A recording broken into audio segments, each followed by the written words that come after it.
여러분, 설렘이라는 게 뭘까요? 이 설렘이라고 하는 것이 어디에서 오는 거라고 여러분 생각하세요? 사실 어떤 대상이나 또는 사건에 대해서 내가 설렘을 갖는다라는 것은요, 아이러니하게도 그 사건이나 대상에 대해서 모르기 때문에 생기는 겁니다. 어떤 존재에 대해서 또는 어떤 대상에 대해서 어떤 사건에 대해서 잘 모르기 때문에 설렘의 감정이 찾아옵니다. 눈이 오면 교통이 마비되고 그러면 길이 미끄러워서 다니기 어렵다는 거, 이걸 모르기 때문에 철없는 아이들이나 이 강아지들은 좋아서 설레어하고 뒹굴고 난리가 난다는 이야기예요. 반대로 이야기하면 무언가 알게 되면 있잖아요, 이 설렘의 감정이 사라져 버려요. 다시 말해, 지식이 우리 가운데 생겨나게 되면 이 설렘을 빼앗아 갑니다. 이런 지식을 확보했다라는 것을 한자 말로 바꿔보면 장악했다라고도 말할 수 있습니다. 이 장악이라는 게 손바닥에 움켜쥔다라는 그런 뜻이거든요. 그러니까 지식을 움켜쥘 수 있게 되었고 확보를 했고, 그래서 어떤 판세나 권력 따위를 완전하게 휘어잡는다라는 걸 비유적으로 말할 때 장악이라는 말을 쓰는데요.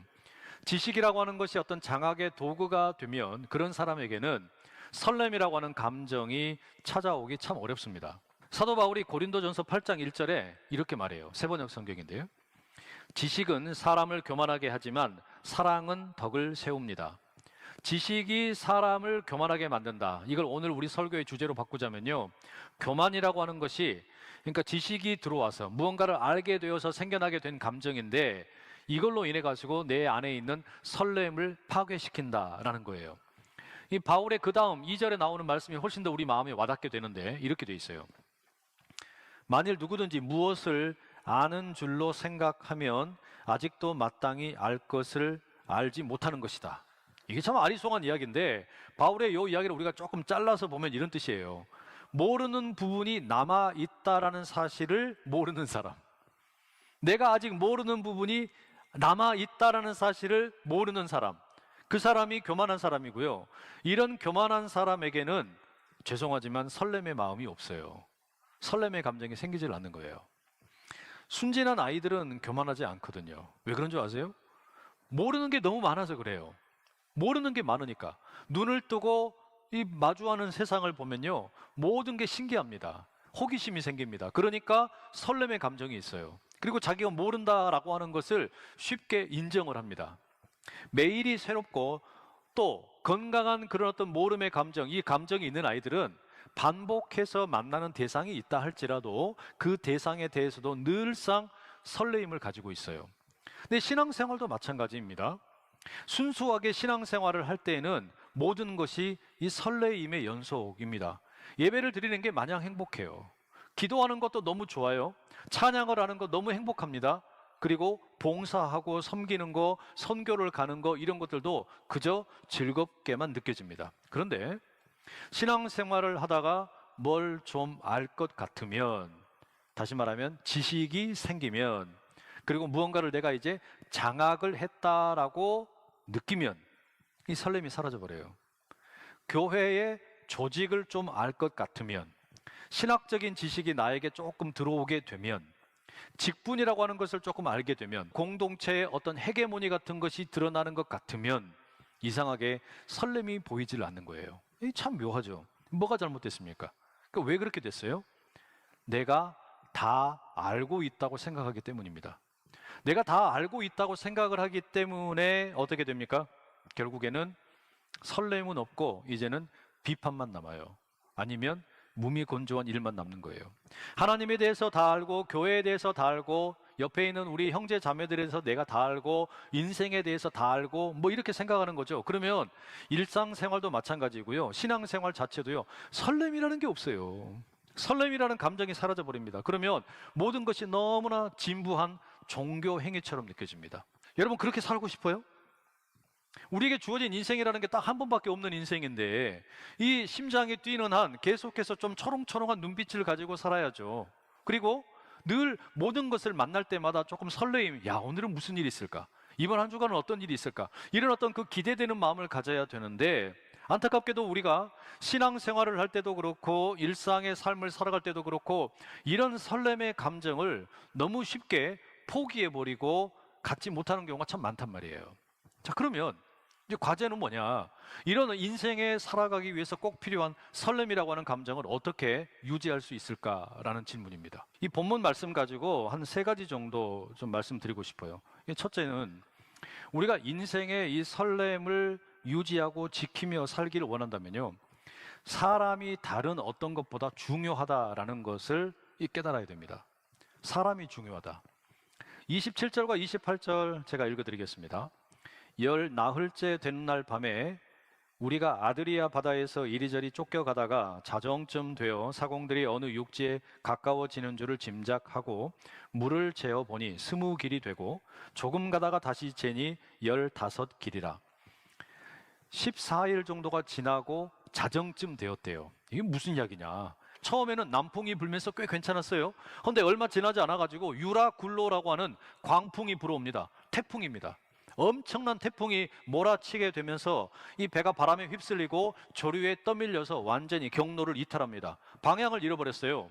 배가 완전히 처참하게 부서질 위험에 빠지게 되니까 선원들은 그 배 안에 가지고 있던 짐들을 다 버리기 시작을 했어요. 이 돈을 벌려고 가지고 왔던, 저기 이집트에서 가지고 왔던 곡식들, 밀 곡식들, 이런 거를 다 바다에 빠뜨려 버렸습니다. 그리고 배를 운항하는 데 필요한 여러 가지 중요한 이 도구들이 있는데 이것도 바다에 다 버렸어요. 이게 뭔 말입니까? 사람의 생명이 위태로우니까 돈이 중요하지 않더라는 말이죠.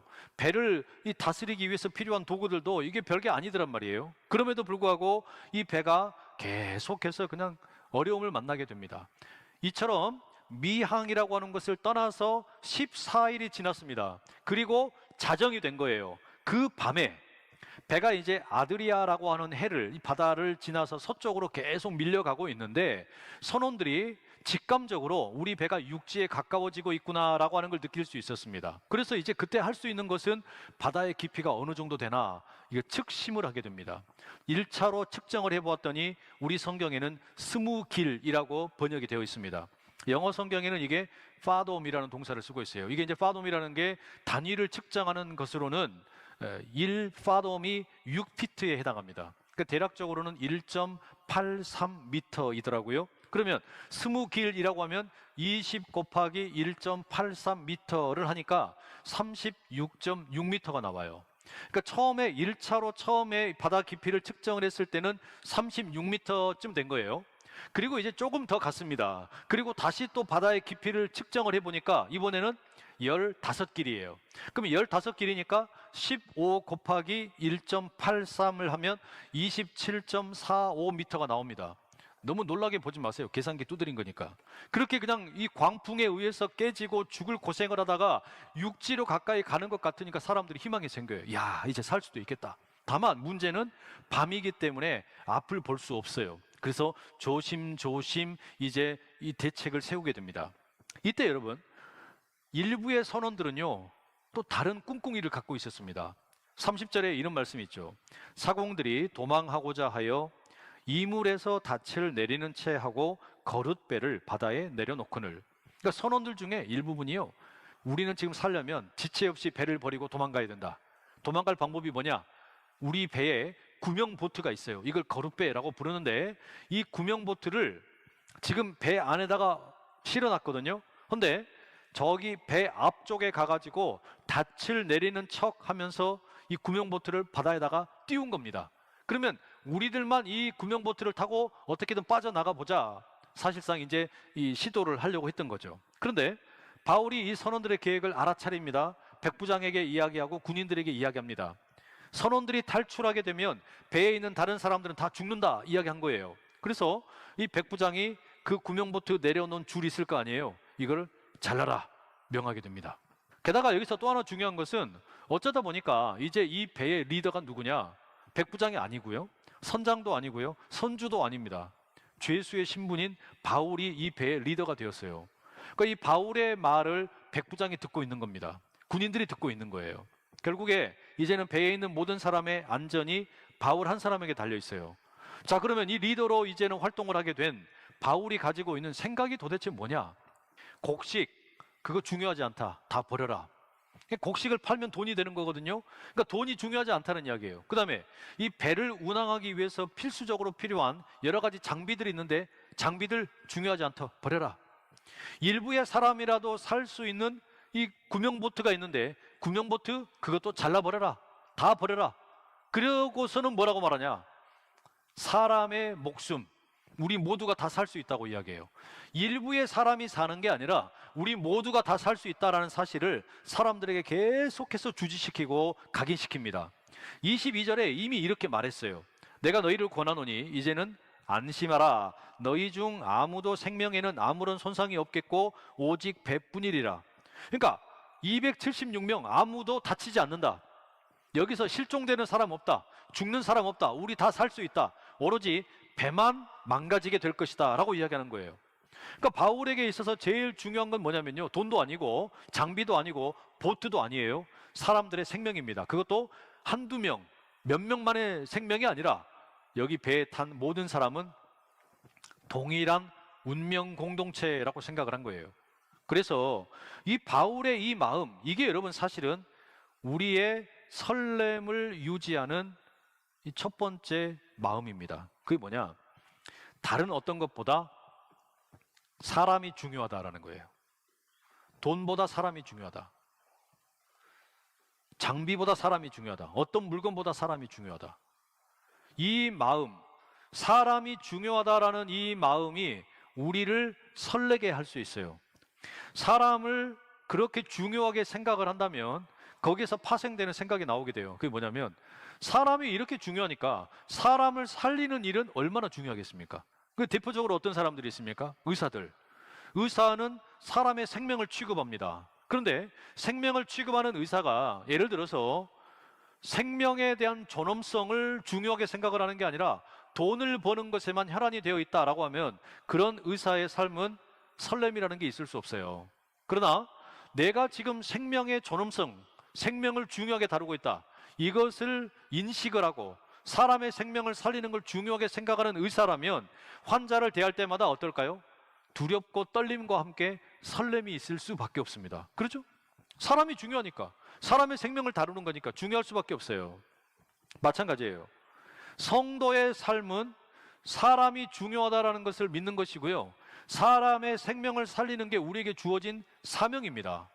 그러니까 예수님께서 왜 십자가에 달려 돌아가셨냐? 내 생명을 살리시기 위해서 돌아가셨어요. 누구든지 그리스도 예수 안에 있으면 새로운 피조물, 새로운 생명을 받게 된 거예요. 그러니까 우리는 새로운 생명을 받았는데, 그리고 나서 우리에겐 사명이 주어지는데, 나 혼자만 새로운 생명을 누리는 게 아니라 다른 사람에게도 이 새로운 생명을 전해야 할 과제가 주어졌단 말이에요. 그러면 우리는 다른 사람들의 생명을 살리는 일을 맡아서 하게 되는 겁니다. 이 자체가요, 우리의 삶을 설레게 만드는 거예요. 아마 그러면 여러분 이렇게 질문하실지도 몰라요. 목사님, 저는 그런 일 한 적이 없는데요. 저는 누군가의 생명을 살리는 일을 해본 적이 없는데요. 그럴 수도 있죠. 하지만 뭐 엄청나게 거창한 것이 아니라 아마 여러분 이런 건 해보실 수 있었을 거예요. 친구들 가운데 갑작스럽게 건강이 조금 안 좋은 친구들이 있어서 그 친구를 위해서 뭐 밥을 한 끼 사준다든지 뭐 이런 거 해줄 수 있지 않아요? 또 어떤 친구가 수능 시험을 봤어요. 또 취업을 위해서 시험을 봤습니다. 그런데 안타깝게도 그 결과가 별로 좋지 않아요. 이 친구를 위로해 주기 위해서 꽉 껴안아 주고 기도해 주기도 했어요. 뭐 그런 일 할 수 있잖아요. 또 어떤 친구는 너무 젊은데 아주 좋지 못한 병에 걸려가지고 수술을 앞두고 있어요. 그 수술을 앞두고 있는 친구를 위해서 기도를 해줄 수 있잖아요.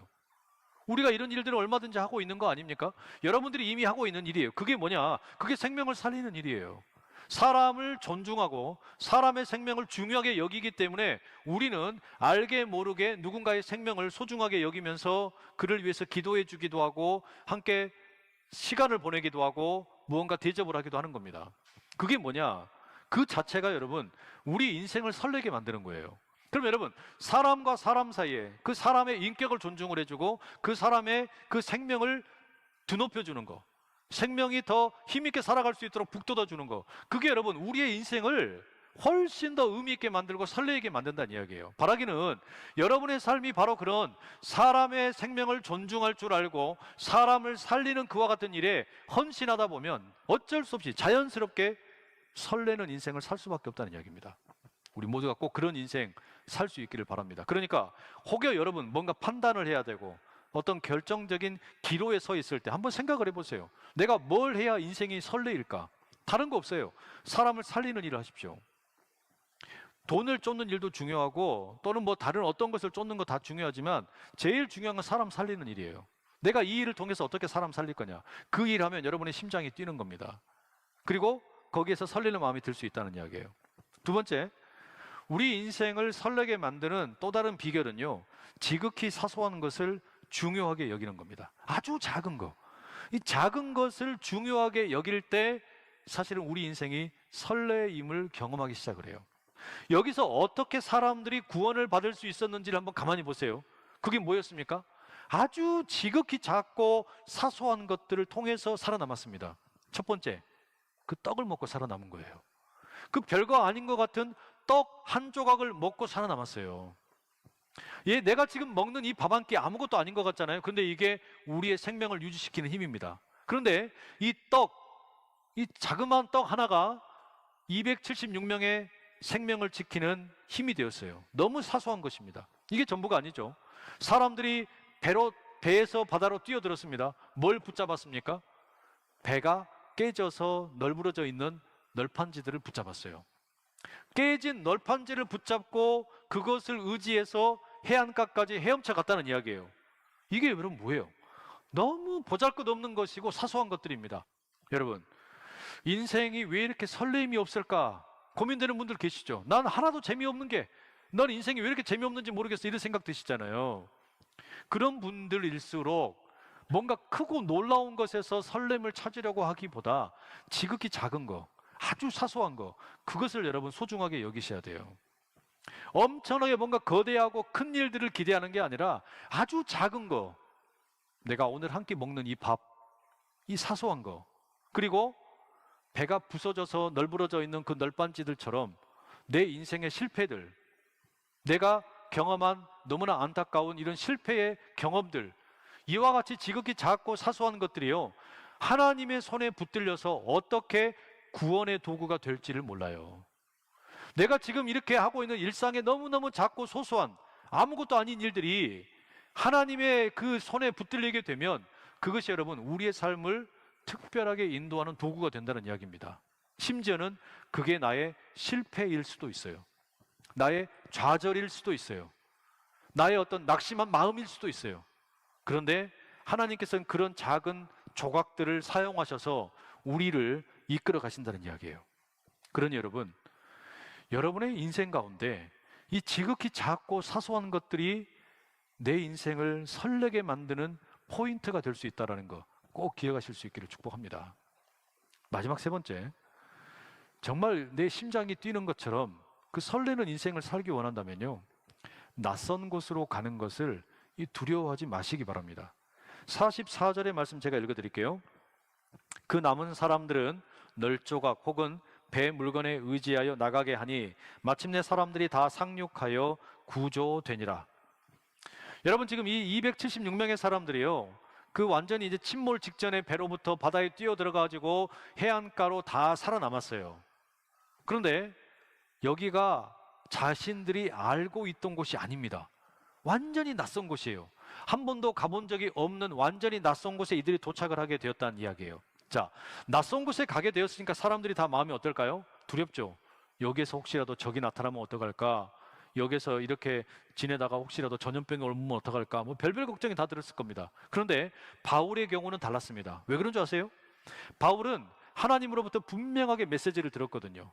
바울이 예루살렘에 있을 때 하나님께서 말씀을 주셨어요. 바울아, 너가 예루살렘에서 복음을 전한 것처럼, 소아시아 튀르키예 지역에서 복음을 전한 것처럼, 저 마케도니아와 그리스 지역에서 복음을 전한 것처럼 이제 너는 로마에서도 복음을 전하게 될 것이다. 내가 너를 그렇게 인도하겠다. 하나님이 말씀하셨어요. 바울은 그 하나님의 말씀을 의지하고 있었기 때문에 배가 풍랑을 만나고 심지어는 죽을 것 같은 그런 상황에 놓여 있으면서도 담대함이 있었어요. 하나님이 내게 약속을 주셨으니 나는 절대로 이 망망대해에서 죽지 않는다. 그러니까 바울이 가지고 있었던 건 뭐냐면요, 아무리 내가 낯선 곳에 던져진다 하더라도 하나님께서 나를 분명히 인도하실 것이다. 여기에서도 하나님의 분명한 계획이 있으실 것이다. 이걸 믿었다는 이야기예요. 바울은 그러니까 자신이 지금 던져진 그 낯선 곳에 대해서 원망이나 두려움보다 오히려 하나님의 역사에 대한 기대감, 설레임이 있었다라는 이야기입니다. 여러분, 이게 필요해요. 내가 가는 곳이 어디가 되었든, 낯선 곳이 되었든 장소가 중요하지 않습니다. 또 낯선 일, 어떤 낯선 형편, 이런 것들을 만나는 거, 그게 중요하지 않아요.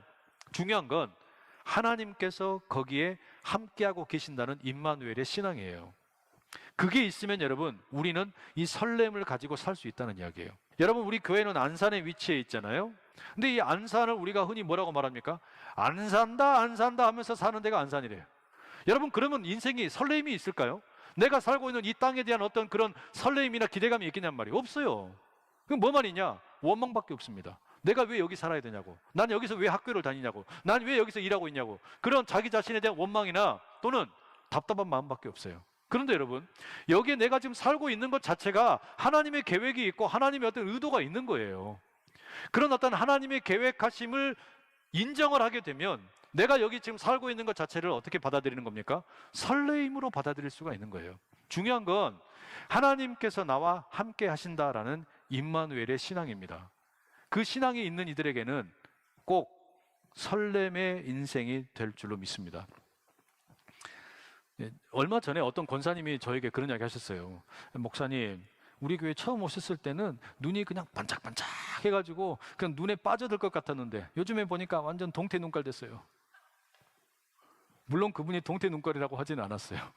여튼 근데 이 눈빛이 흐려졌대요. 아, 제가 충격을 먹었잖아요. 제 소원이 뭔 줄 아세요? 내 관 뚜껑이 닫힐 때까지 나는 눈빛이 초롱초롱하게 살 거다. 저는 그렇게 살고 싶어요. 여러분, 우리가 한 번밖에 없는 인생이잖아요. 한 번밖에 살지 못하는 인생인데 이 심장이 뛰는 한 어떻게든지 설레는 그런 마음을 가지고 살아야지. 눈빛이 그냥 반짝반짝해서 오늘은 도대체 무슨 일이 있을까? 이 한 주간 동안은 또 어떤 일이 찾아올까? 이런 어떤 설레임을 가지고 살아가도 모자랄 판에 청년의 때 벌써 그냥 눈이 흐리멍텅해지고 갈 바를 알지 못하고 그냥 이리저리 그냥 방황만 하고 다니다가 인생을 낭비할 수가 없잖아요. 여러분에게 주어진 삶의 시간이라는 게 절대로 여러분 막 많이 여유 있지 않습니다. 이 주어진 삶, 여러분의 심장이 뛰는 한 눈빛이 반짝거리고 그리고 설레는 마음을 가지고 살아갈 수 있기를 축복합니다. 내 안에 있는 무슨 능력이나 자랑할 것이 있어서가 아니고요. 그리고 내가 가진 것이 많아서 야, 나는 오늘도 행복하다, 또 이번 한 주도 내 마음대로 막 할 수 있다, 이런 그런 생각 때문이 아니고요. 하나님께서 우리와 함께 하신다는 그 믿음 때문에, 하나님께서 나와 함께 하신다는 그 믿음 때문에 여러분의 하루하루의 삶이 눈빛이 반짝거리고 이 심장이 뛰면서 날마다 설렘이 좀 가득했으면 좋겠어요. 그러니까 여러분, 결단을 하셔야 돼요. 결단을 하셔야 돼요. 나는 사람을 소중하게 생각하겠다.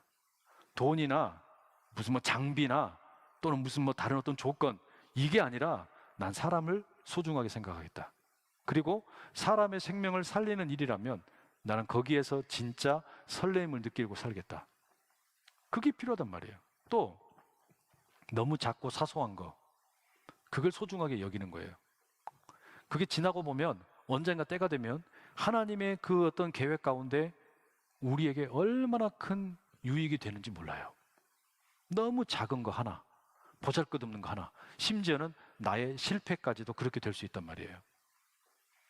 하나님이 나를 이끌어 가시는 거, 장소 중요하지 않습니다. 내가 하게 되는 일 또는 어떤 형편, 조건 중요하지 않아요. 제일 중요한 건 뭐냐? 하나님이 나와 함께 하신다. 하나님이 나에 대해서 특별한 계획을 갖고 계신다. 이 마음을 가지시고 심장이 뛰는 한 설렘을 가지고 살아가실 수 있기를 간절히 축복합니다.